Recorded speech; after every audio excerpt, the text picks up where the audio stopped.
Yo, what's going on, guys? Isaiah here. This is pretty much going to be my review of all of the black cards that got leaked from the set, the structure deck, and all of that. Um, I'm going to try to make this video quick because there's a lot of stuff to go over. Some cards that just honestly aren't worth going over. I'm not going to go over them, and that's just what it is. Kind of really only want to give like a competitive standpoint about certain cards. So let's hop into it. First, we're gonna start off with the structure deck. Uh, Vegeta, Xeno, and Trunk Xeno. This leader is like right off the gate meta relevant. You can't. So one of the things and one of the reasons why I wanted to go over this card first is because they said something in here. You can only play mono black battle cards. I don't think any other leader or card has ever used the words mono black. I could be wrong, but this kind of leads me to believe, just based off of this wording, that we're potentially in the future, we could get mono or dual color black cards. So whether they introduce a new color, whether they give us dual colors with other colors, of course, we don't know yet. But this could be, if that's the case for dual colors, then this will be fantastic for other decks and leaders and stuff. So that's something to keep in mind. You burst 5, draw 1, awaken is 4 or less life, or 20 or more cards in your drop. The 20 or more isn't hard. You can get that by turn 3 to 4, maybe 5 with some maneuvering. And it's untap 1, draw 1. Same permanent. The new permanent Sparking 20. If you would basically lose by decking out, you don't lose. You shuffle all of your drop back into your deck. It's a Sparking 20. You're basically bursting 5 every turn, and on your awakening turn, you're like bursting 10. So this Sparking 20 honestly should have just been, if you're about to lose by deck out, just put everything back. If they wanted to make this like even better, it should have said drop area and warp, just to give the leader, a little bit more leeway with being able to play cards in the deck that overwhelm or warp from the drop area and stuff. But that's cool. You can play stuff like Gravy to keep it to maneuver around that. Once per turn, draw 1, place 5 cards from the top of your deck to the drop.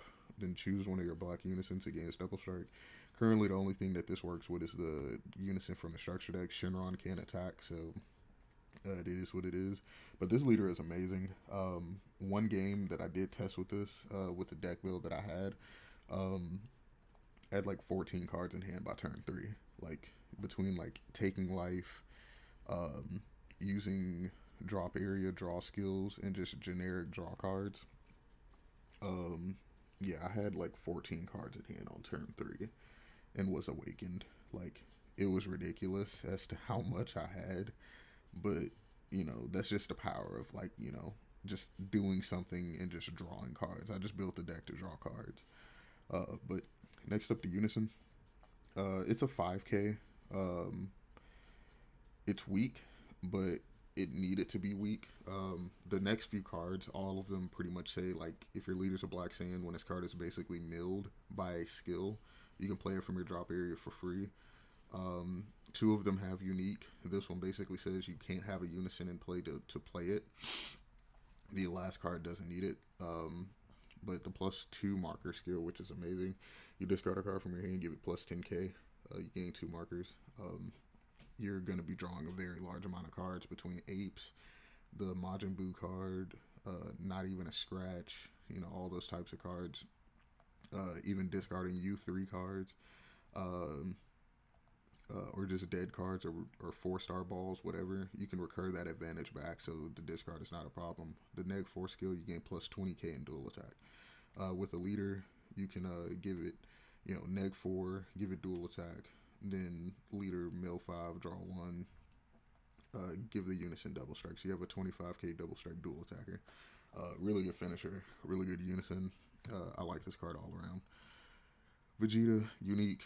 Cards with unique basically say you can only have 1 copy of this card in play in your battle area, which is fine.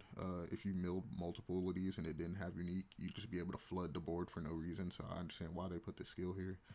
If it's removed from your battle area by a skill, or no, if it should just be removed from your battle area, it's sent to the warp instead. I don't know how this works with Vieira, the U3, because Vieira's cost is not, I don't think, is not the one that's putting this to the warp. I think Vegeta's permanent is sending it to the warp. I'd have to like look up the ruling on that. But this card is good. Like I said, auto when it's milled, play it. The activate battle is lackluster. You're tapping 2 to warp a 3 cost, and it doesn't ignore barrier. But outside of that, 4-drop 19k, good. 3-drop Trunks, unique blocker. When this card is played, you can add a card from your life to your hand. Doesn't have anything negative about being removed from the battle area. Like I said, same effect with the mill part. Card is good. You can combo this with something like the U3 3-drop. I think it's Nigrishi. So like, let's say hypothetically turn 1 you play turn 1 you burst, you do your burst 5 on the front. You hit a Unison and you hit a Trunks, which has happened very often. You play the Unison, get a marker, do the +2 marker skill, discard 1, draw 2, or add 2. Trunks, when he gets played, you add a life, so it's self-awakened. He's a blocker, so you pass turn. Your opponent swings, you block. And you can use a U3 in your drop area during activate battle to warp the Trunks and then play the U3, so you really don't lose any advantage going into your turn in terms of board presence. So that's really good.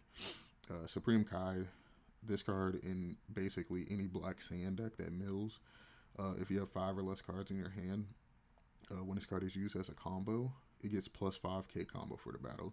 So this card is like a pseudo super combo to an extent. If you're just comboing out and you use this, you're basically using a super combo. It can be recurred through power burst because it's a 1-drop. So your negate, if you're like getting, attacked by your opponent a lot, your negate can potentially get you a super combo, which is amazing. So this, like all 4 or 5 of these cards in the structure deck alone is worth it. Like you need to get yourself at least like, this is one of those structure decks like the Worldly structure deck. Every card in this is good and you need it all. But that's it for that. There was a promo that got announced.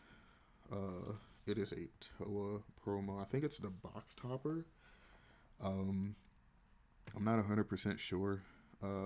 But it's 4-drop deflect 20k, so it's the strongest Toa that we have.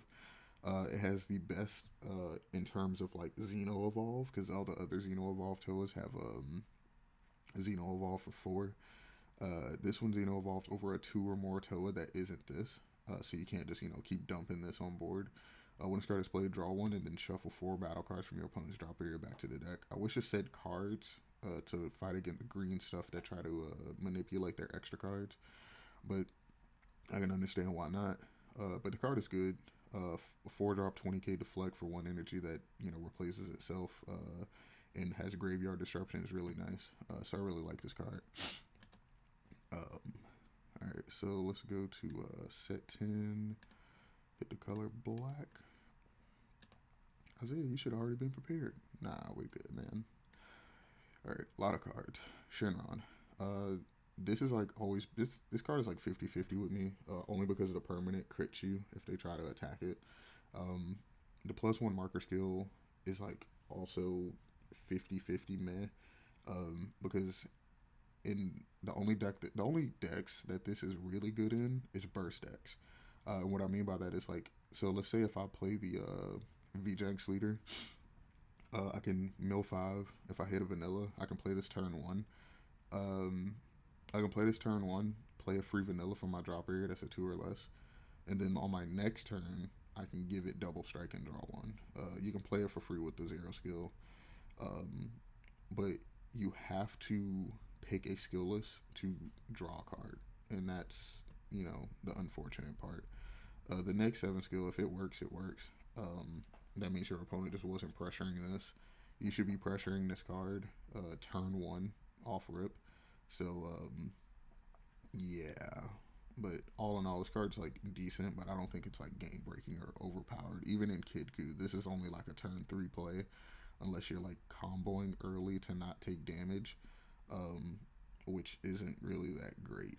Because like turn 1 you want to be playing Kid Coup into ball, turn 2 you want to be going vanilla, and then this leaves it for like a turn 3 play where you just play this out, give the vanilla double strike, and draw a card. But this Majin Buu is great in all black decks. It has to be mono black though. Essentially it's a hard once per turn, and what I mean by that is like you can only use this card in this like type effect once per turn. You discard a black card and draw 2 cards. There's a lot of black cards, like I said, that synergize with being discarded. Things like U3s, not even a scratch. You can discard a 1-drop, draw 2 cards, and then Power Burst to get it back. You can discard a 4-star ball. At the end of your turn, you draw 2. Then your next turn, you get that 4-star back. So this has a lot of synergy with black stuff, so this card's good. Another good card, if your leader card's red, it has double strike unique. When your opponent adds a card from their hand or basically when a card is added to your opponent's hand or placed in their drop area from their life by a skill, you can play this card. So crit works, I think double strike works, burn effects works, stuff like that. When your opponent activates a counter, switch to active mode. This card's good just in generic aggro. I wouldn't say it's the best, because your opponent can kind of just play around a lot of this stuff. But this is good. This is the better one. If your leader card's green, basically if you discard a card from your opponent's hand by a skill, you can play this card from your hand for free. It's crit. This card is like the ultimate pressure in green, because it just comes out for free, adds more crit pressure. You can send it forward to the warp for removal, but you can't play copies of this card for the turn. So that's a really good balance. So it's something that plays for free, synergizes with the entire green archetype, or at least all the good cards in green, and then it is spot removal. This card is amazing. Demolition of Might. This Vegeta is not that good. There's no reason to go over it. I'm not getting rid of 2 battle cards for draw 1. This Trunks is okay. It needs better targets. I know a lot of the 19k Vegetas are good that are 3 drops. But like they're okay. That's all I'll really say about it. He's okay because the targets are okay, not because he himself is good. Especially because he puts the battle card in rest mode. The VJX engine, I don't like this engine at all. Reason being is because they don't have deflect. So if your opponent just plays, you have to pay 3 for a card that does not have deflect. I understand the union means you can do stuff from the warp, or choosing cards. Yeah, you can pick cards from the warp. I understand you don't have to have the cards on board like normal union Patara skills, but tapping 3 for something without deflect, or barrier in our game currently is not beneficial. Even if you get something back as recursion, I'd rather just play power over Seeing Time Trunks. And if you try to argue me down that the deck may not be a mill deck, or a deck that needs overroam, like you have to play the cards from the warp. Like you can play the cards from the warp, meaning at some point you're sending those cards to the warp. Yeah, this isn't good. It doesn't have deflect, and then black energy is not efficient for stuff that has to tap 3, unless it's like a big bomb. So, and with all the new free counterplays, this isn't worth it to play, because you're just gonna play right into a Trunks, or you're gonna play right into a Frieza, and you're gonna die.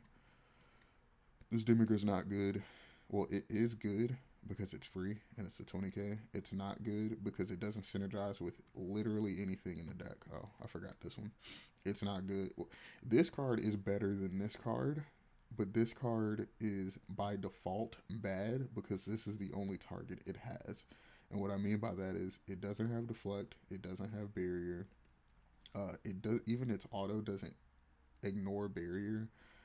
So I'm basically going up a full chain for 3 energy to add 1 card back from my warp to my hand and warp one of my opponent's battle cards. I don't see that as worth it. I don't see spending 3 energy and 2 cards out of my hand to grab a card from my warp and pop a battle card. I don't see that as plus. Yeah, I just don't, to be honest with you. Like, if you play against a deck that doesn't have, like, the counterplays for this, then sure, this is going to go off no problem. But green and blue are going to be heavily played colors, and we still don't know what red and yellow does. We already talked about Demigra. This mirror is not that good. It has barrier, but it's a 5-drop in black, and the only colors that are really going to be playing this are black. Yes, you can play this in other colors besides black, but a 5 cost is hefty, and I don't like that. I don't like this auto skill to negate the attack. If it discarded a card, I'd argue for it, but it doesn't. So no, this mirror is amazing. You're not going into this mirror unless you're playing in like draft. You're going into the 5-drop mirror with what? Deflect. That's the card you want to go into. A mirror with deflect. Basically the mirror that, so turn 3 you can Union Absorb. This card's amazing. It becomes a 4 of in the Toa deck or the Mira deck if you want to try it out with Mira. Turn 3, turn 4, turn 5 mirror chains are gonna be absolutely absurd in my opinion. Toa Twisted Sister. This is a decent counterplay. You play it, it replaces itself because it draws a card, and then you get to shuffle 1 card. So not just a battle card. 1 card from your opponent's drop area back to the deck. So this card is very versatile. This card is very good. Depending on how the meta shapes out, she could be like a pure staple in the meta in a side deck. This Toa is bad. I'm not paying 2 energy to search lackluster cards. I know I did say that some of the Toa cards are good, but a lot of the Toa cards are not good, like, because they are Toa cards, or because of what they do. A lot of them are good because of how they synergize with other cards. Like, this isn't good in the Toa leader. This isn't good in the Mira leader. Like, I would rather just play tap 2 for a Vegeta Time Regulator, or tap 2 for an Ape, or tap 2 for 1, not even a scratch, or in a Koichikai. I would not want to tap 2 for something that doesn't have deflect, and that searches me Harus, more Toas, which don't really do anything, and Meki Combra or Doboras. Like, I don't want to search those cards. I want to search stuff like Miras, Foos, Demigras, stuff like that. This Gravy sucks. It's the worst one out of those free play guys. This Poutine is probably the second worst next to him. It doesn't work with the Gravy deck, and it really only works with U9 cards, and it's not even that good because your opponent has to play a card off of a skill or activate a counter, and it doesn't even switch one of their energy to rest. It switches one of their battle cards. So this card's okay, but it's basically a second worst this. This card's okay. It basically, from what everybody's talking about, it gets rid of a boony. So it basically board wipes tokens, board wipes, 2 or less, stuff like, or 6, up to 6 energy. This card's good because it's free. I wish they would incorporate giving black cards deflect. I know it's free, but Overwhelm 6 in anything that's not Demigra is kind of hefty. So I like it, but I think it could have been better. This card. Alright, so I'm going to first start off by saying I think this card is meta relevant despite what some people may tell you. A lot of people from other teams, a lot of people from other YouTube channels might say that this card is not that good or will not hold a place because of like how it or what it does or how our game is. But I think they're wrong, and that's just my opinion. You don't have to argue with people when you tell them that. You just say I think the card's good, and they can say they think it's bad, and y'all can end it off at that. One of the few are outside of this effect, which if you've known in Yu-Gi-Oh, it's called Prohibition, Side Blocker, stuff like that. This card is fair. They balance this card. You basically can only call one person. So Son Goku 8-drop or Android 21 8-drop, stuff like that. which is good, but you also can't play this during your next turn. So you can't just keep spamming and locking your opponent out of the game, which is great, because there are definitely a lot of ways, if I'm not mistaken, to bounce this card back to your hand. So that's one thing you gotta keep in mind as to why they hindered this the way it is. The activate main is the one reason why you should get this card at 4 when it comes out. You can add a Dark Dragon Ball from your deck to your hand. So not only, like, once per turn, it replaces itself in a deck that plays Dark Dragon Balls. We don't know what the rest of them do. We've only seen one. But just on this skill alone, you need to be getting this card. I think this card is definitely good. It's good because of this. It's going to have longevity because of this. So get this card while you can. This negate sucks. It doesn't even negate. Like, in a later, it's only good in the later stages of the game, and it's a -1. You have to shuffle 2 battle cards from your opponent's drop area back. If you have a unison, you can play it for free. The reason why this card sucks is because it works on the counter. It needed to work on the auto to get around burst leaders. It needed to work on the auto to get around stuff like Surge Coup. Like, it could have been so good, but it feels lackluster because it doesn't give you anything. It doesn't give you advantage. Like, your opponent has to be playing into this card, but now that they know that this card is a thing, they might not play into it. They might just do their graveyard effect first, and you can argue with me that the card is good. Like, well, it doesn't matter. You're forcing them to use the graveyard effect. You're still not reaping benefits from them using the graveyard effects. That's why you want to play Graveyard Hate, so you can get rid of that graveyard effect. It also only hits battle cards. I feel like if it's something like this that is as lackluster, and especially on a counter attack, you should be able to hit cards. It should be able to send cards to the warp and not, back into their deck. You should be able to do, like, so much other stuff with this, and it feels lackluster. And you also have to shuffle 2. It is not up to 2. It is not 1 or 2. If they don't have 2 cards, and like 2 battle cards in their drop area, which you can say, oh, well, they're always going to have 2 if you're just, the way the game progresses. Yeah, sure. But if my opponent has a Rebrienne in their drop area, they're just going to use it. They're not going to just swing and then bait me and do all other stuff. They're going to be discarding cards from my hand. There's no point in waiting. This just promotes them to do the card first. So, especially if you're playing like a black deck that bursts, they're going to see this card and then they're just going to start using the graveyard effects early. So, I don't like this card. I don't like this counter. Yes, it is free by discarding 2 cards. Instead of sending them to the warp, that was great. But you have to have a unison in play. And the battle card has to be 2 or less. This is honestly not that good. Should have been 4 or less. And that's just my opinion. But that's pretty much it for all the black stuff. Just honestly giving you guys my quick thoughts on it. We'll be seeing a lot more deck profiles from me this week.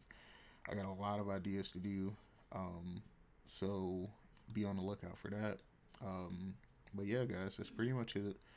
Hopefully you guys have are staying safe out there, staying healthy, and I'll see you guys next time. Peace.